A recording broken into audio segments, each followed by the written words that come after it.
Lauren came in with the box tucked under her arm like she was trying to pretend she hadn't just brought a small problem into our living room.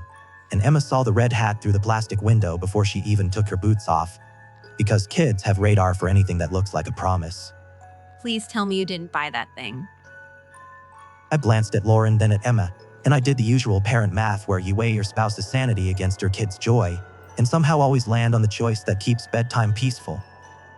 It's just the elf thing, right? The silly tradition. We do poses, we take a picture, Emma laughs, and it's done. You always say that, and then we're stuck with it until January. Also, that face looks smug. It's supposed to watch me, Dad. It's supposed to tell Santa.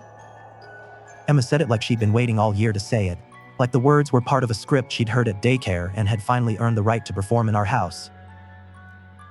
Is it really watch, Em? It's a game. We move it at night and you find it in the morning. And we're not doing the creepy version. No knives, no weird jokes, no it's watching you sleep stuff. I'm not starting my day with that energy. The cabin was warm, the tree lights throwing soft reflections into the windows while the woods outside stayed black and still. And we set the elf on the mantle, because that's where every picture online puts it, like the mantle is the official stage for holiday magic. Make him wave at me, like this. No, like this. Emma adjusted the tiny arms with a seriousness that would have been funny if the elf's painted smile hadn't looked so certain, like it knew the rules better than we did. Lauren caught me angling my phone. You're posting it.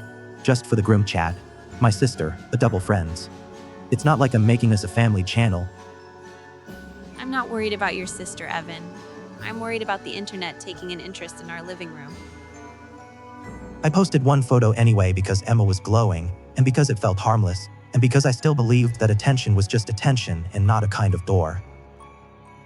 The first night passed quietly, just the normal cabin sounds, the heater cycling, the house settling, the wind worrying the trees like it always does. And when we went to bed, the elf sat on the mantle exactly where we left it, smiling at nothing. The next morning, Emma's laugh brought me into the kitchen before I was fully awake. He moved, Dad. He moved. Look. The elf sat on the kitchen counter beside the fruit bowl, legs dangling over the edge like it had been placed there for a photo, and Lauren leaned in the doorway with her arms crossed like she'd already decided I was about to lie to her. Don't even start. Was that you? Yeah, probably. I got up for water. Probably, or yes. Yes, it was me. The lie came out too smoothly, and I hated how easy it was to say because the truth was I didn't remember touching the thing at all. Take a picture. It's funny. We're not doing a picture every day, Em. Just one more. Please. Please. I took the photo because it kept the peace, because it kept Emma happy, and because I still thought we were playing a game we controlled. The third morning, I walked down the hallway and stopped hard enough that my heel slid on the wood. The elf was balanced above Emma's bedroom doorframe, perched on the narrow trim like it had claws, and there was no chair in the hallway, no dragged stool, no scuffed floor that would have explained how it got there. Nope. No, that's not funny. Lauren said it low, not wanting Emma to hear her fear, but Emma was already under it, staring up like she was looking at a favorite decoration. He wanted to see me first. Who wanted to see you first, Em? The elf. Emma, stop saying it like that.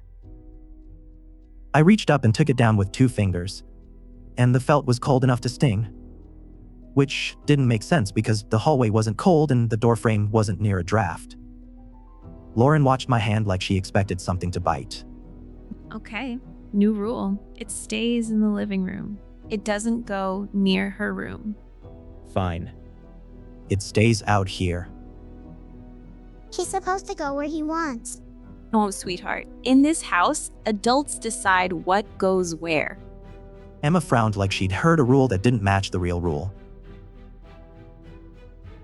Later that afternoon, while I tried to answer emails at the dining table and Lauren cleaned up in the kitchen, Emma sat on the rug drawing a snowman, and she asked it like she was asking about the weather.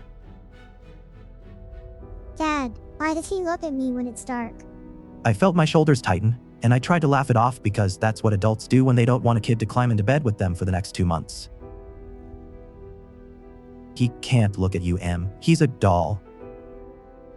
He does. He gets closer when you turn off my light. Emma, that's not funny. I'm not being funny. Lauren's hands stopped moving in the sink, and the silence that followed felt too sharp for a normal family moment. What do you mean, closer? He whispers names. Whose names? Everybody in the house? He says them like counting. Lauren turned and leaned on the counter like she needed something solid under her. And the way she stared at Emma wasn't anger, it was measurement, like she was checking Emma's voice for something that didn't belong there. We're done with it. No, it's supposed to stay. I don't care what it's supposed to do. It's creeping me out and it's creeping you out, and that's enough. Emma's face crumbled and the guilt hit me fast because no parent wants to be the person who kills the fun thing. So I tried to split the difference. How about this? It stays. But we keep it boring. No weird stuff, no posing it in creepy places, no pictures every day, just Normal. Normal is throwing it in the trash. let's just try normal first. For Emma. Warren exhaled through her nose, a long patient sound that meant she was giving me a chance I didn't deserve. Fine, boring, living room only. And if it shows up in her room again, it's gone. He won't like boring. Emma said it softly, almost to herself, and I didn't like the certainty in it. 2 mornings later, the elf was inside the pantry with the door shut, and the latch flipped. And I stood there staring at it while my brain tried to assemble a normal explanation out of thin air. That's impossible. Lauren said it in the voice you use when you don't want a kid to hear panic, but Emma was already there, peeking around our legs like she'd been invited. She's hiding. Emma, did you do this? No, he did. Emma, stop. Just stop. I touched the latch, and my thumb caught on something. A thin red fiber pinched into the seam where the latch met the frame, flattened like it had been dragged through while the door closed. I pulled it free and held it up, and Lauren's eyes snapped to it immediately because it wasn't lint, it was the same felt texture as the elf's suit. Emma can't reach that latch. I know, And I didn't do it. I know. Saying I know didn't help because it wasn't an answer. It was just me admitting the floor had dropped out.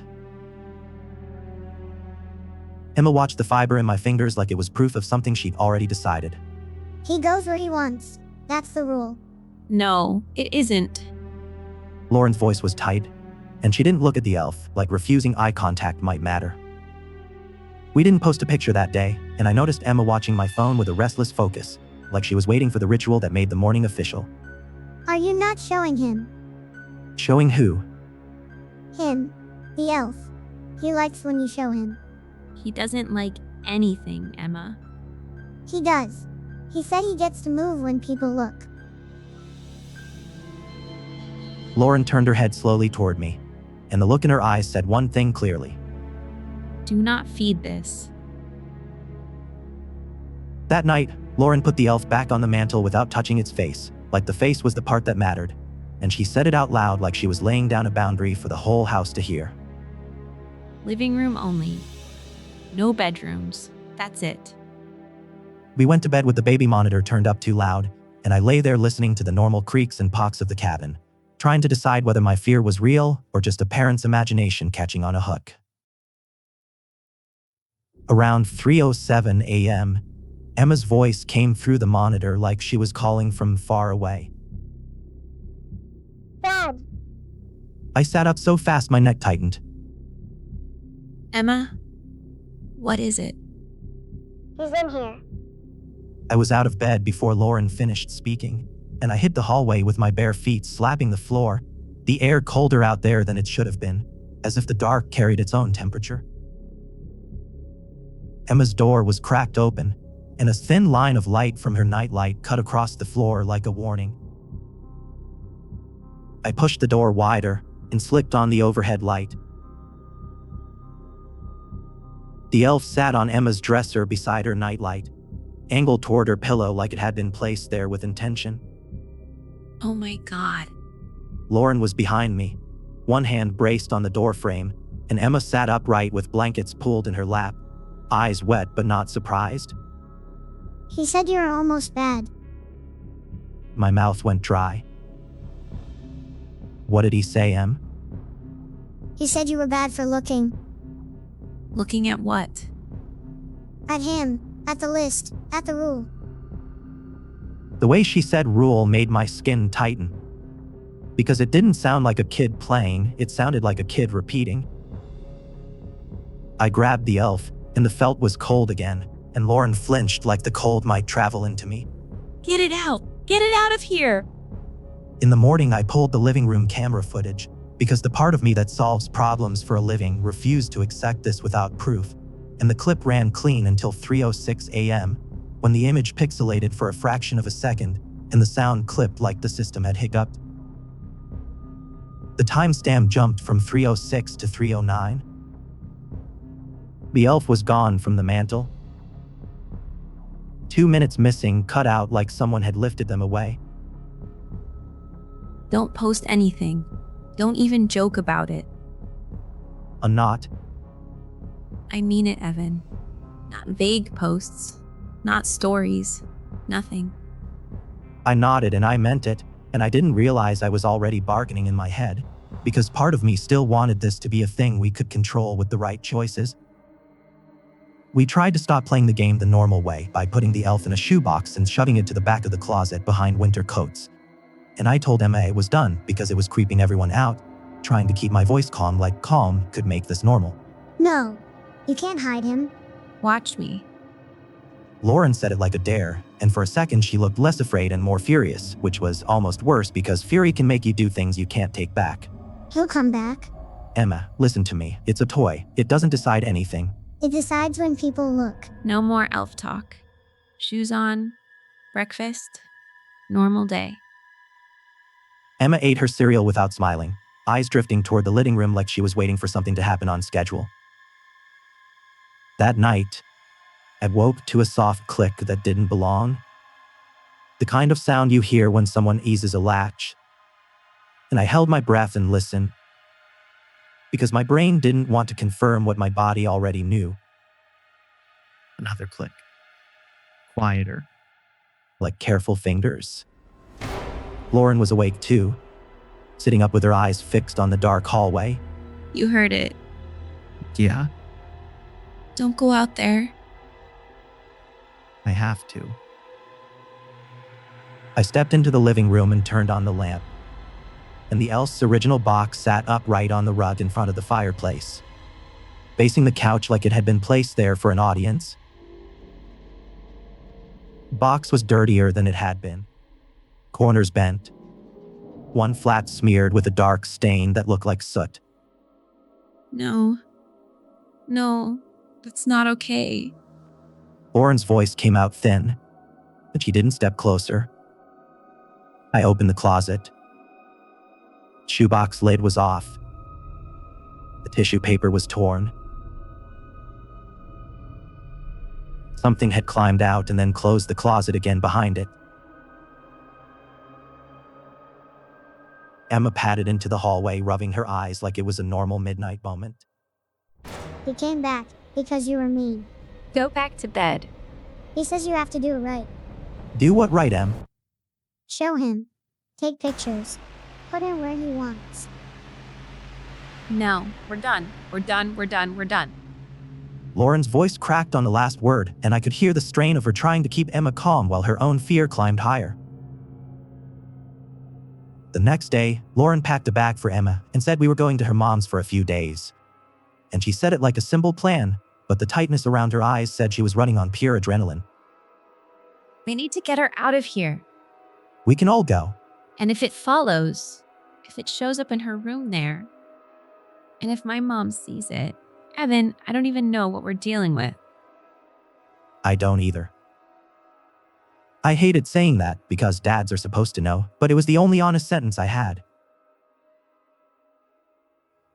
That afternoon, I made the mistake that turned the screw, and I'm not dressing it up, because I did it on purpose even if I told myself I didn't.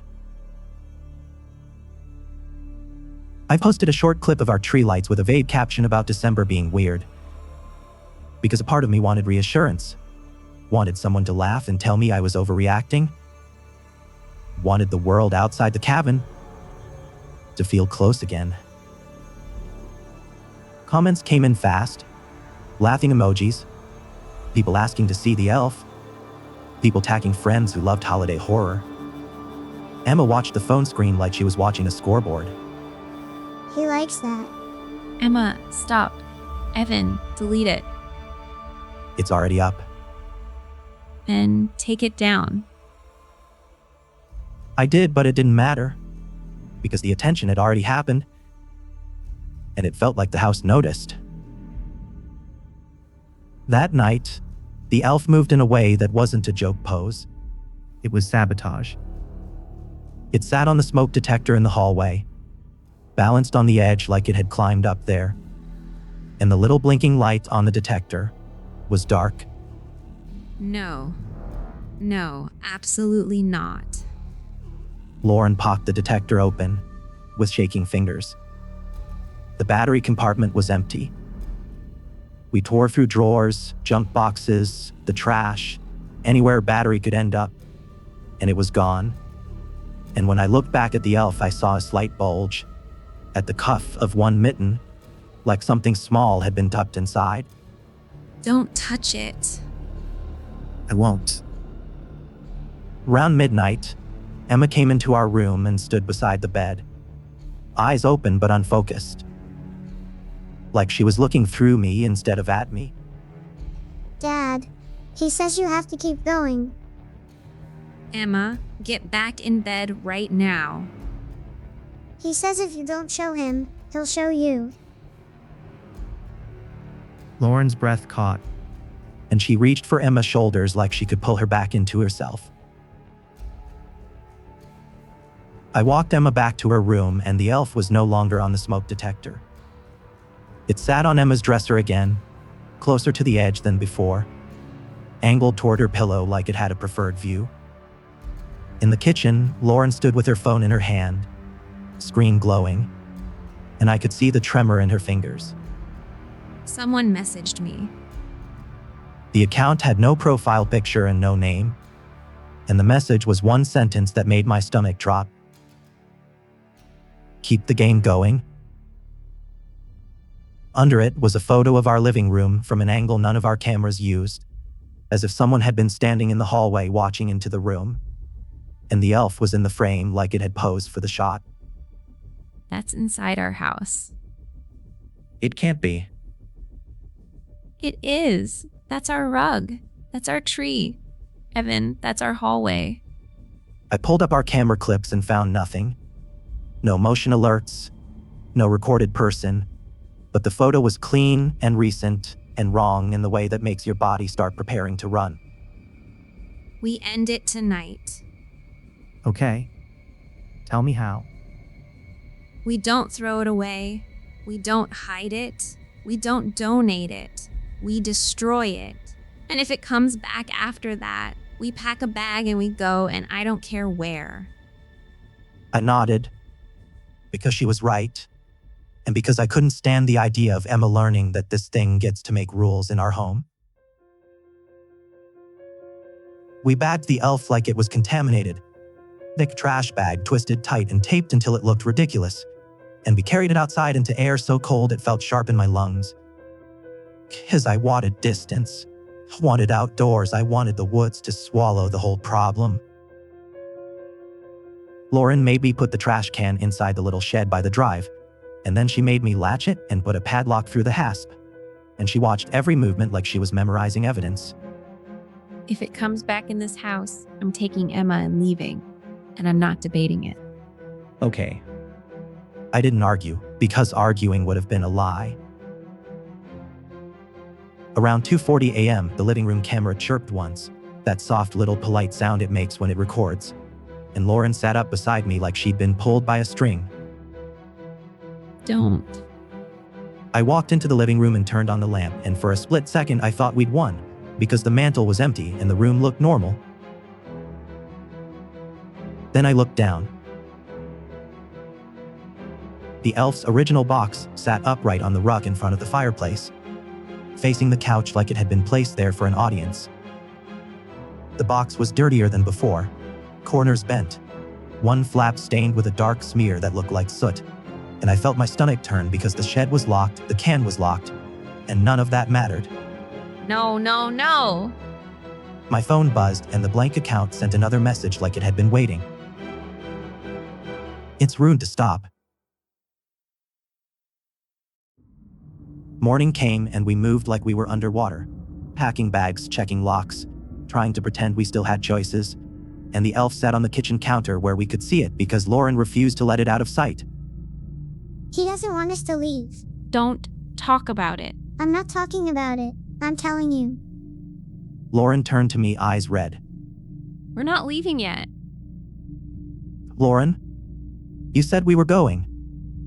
If we leave, it follows. If we leave, it goes with her. I want to end it here while we still know where we are. I didn't like it, but I understood it. Because running without knowing what follows is its own kind of trap. We took it outside in a metal bucket with kindling and lighter fluid, and Emma stood on the porch wrapped in a blanket, watching us with a calm that didn't match her age, like she'd already accepted the outcome. Emma, go inside. He says you have to look. Emma? Inside. Now. He says if you don't look, it doesn't count. Lauren's hand trembled, and when I struck the lighter, the flame looked small and ridiculous against the cold, but it still felt like a weapon. I held it to the bucket, and the lighter fluid caught with a whoosh, flames rolling up bright enough to turn the snow orange, and for a second the elf's face was lit in hard detail, painted smile clean and confident. The felt suit started to curl and blacken, and relief hit me so fast it made me dizzy. Then the flames dropped suddenly, like someone had smothered them with an invisible hand, and the bucket sat smoking while the elf sat inside, charred in places but intact, in a way that didn't make sense. The face was untouched. The smile was clean. No. At the exact same moment, the living room camera chirped from inside the house, once like a throat clearing. I turned toward the porch. Emma was gone. The blanket lay on the steps like shed skin. Emma! Lauren's scream tore out of her, raw and animal, and I sprinted inside so hard I nearly slipped on the rug. Emma stood in front of the mantel with her arms straight at her sides, perfectly still, eyes open but unfocused, and the tree lights blinked slowly behind her like a pulse. Emma, look at me. Look at me. Why are you yelling? Emma blinked slow, like waking up. Where is it? Where's what? I walked down the hallway with my phone in my hand like a flashlight even though the lights were on, because light didn't feel like protection anymore, and Emma's bedroom door was closed. My hand hesitated on the knob because opening it felt like agreeing to look. I opened it anyway. The elf sat on Emma's pillow like it belonged there, not burned, not in its box. But older, dirtier, with a faint ash smear on one cheek like it had brought the fire back as proof. I stood in the doorway, and the air in that room felt claimed, like the space had been written over.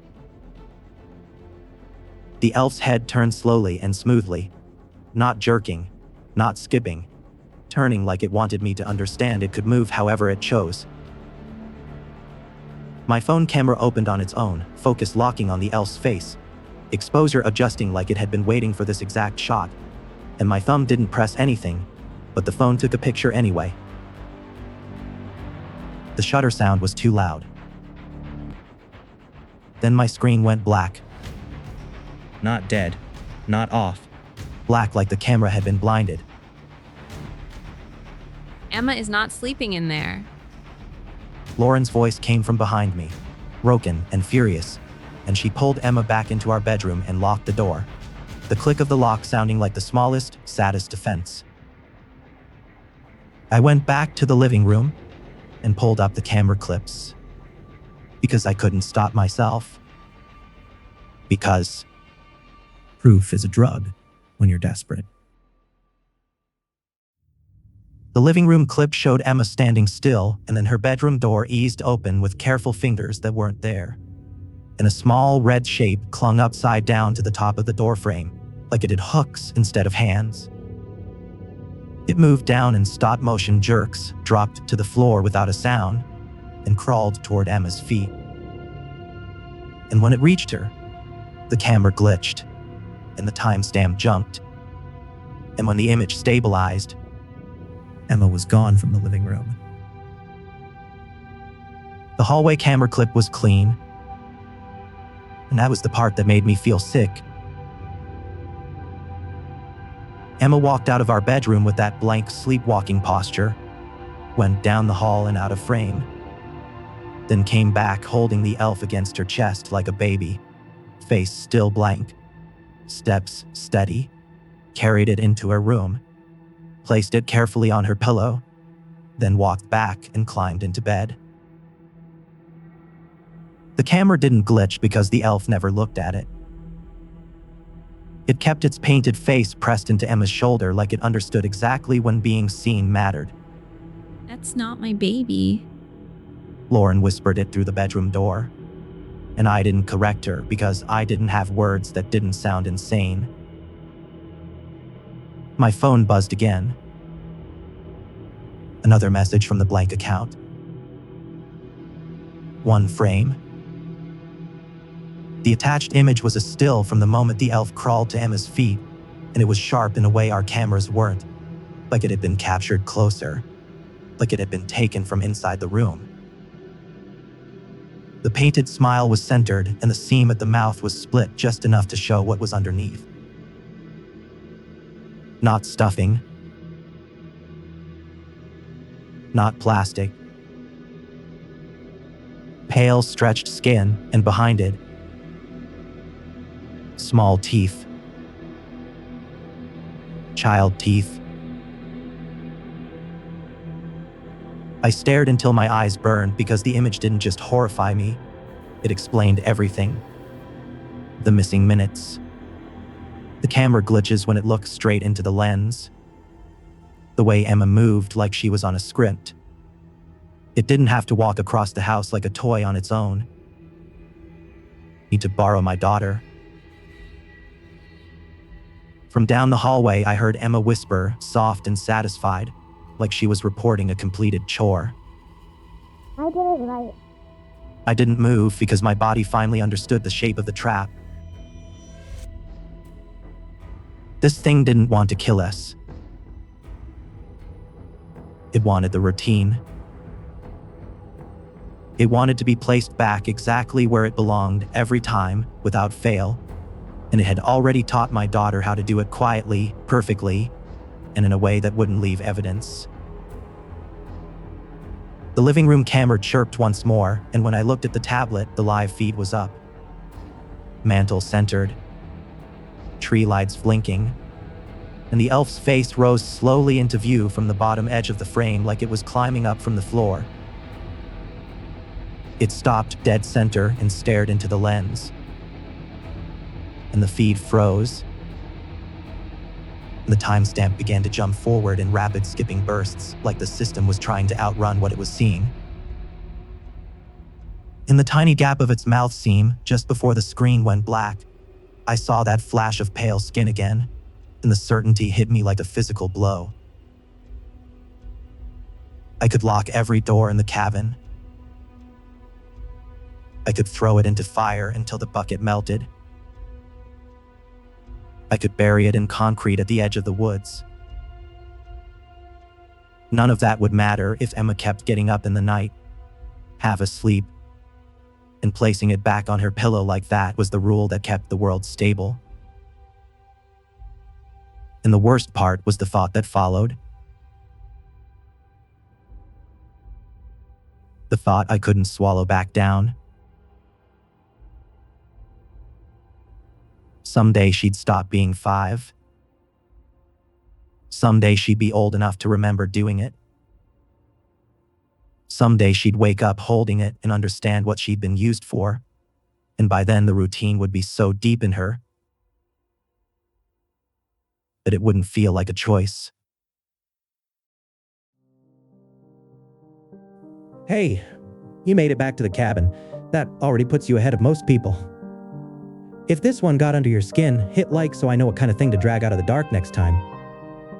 If you want to find your way back here, subscribe. That's how you keep the cabin on your map. Tell me in the comments where you had to pause or turn the volume down. That's how I know where the thing really grabbed you. And if you've got a friend who swears they don't scare easy, share this with them. See if they still say that after tonight. For now, lights are on, the door's unlocked, and you know the way back.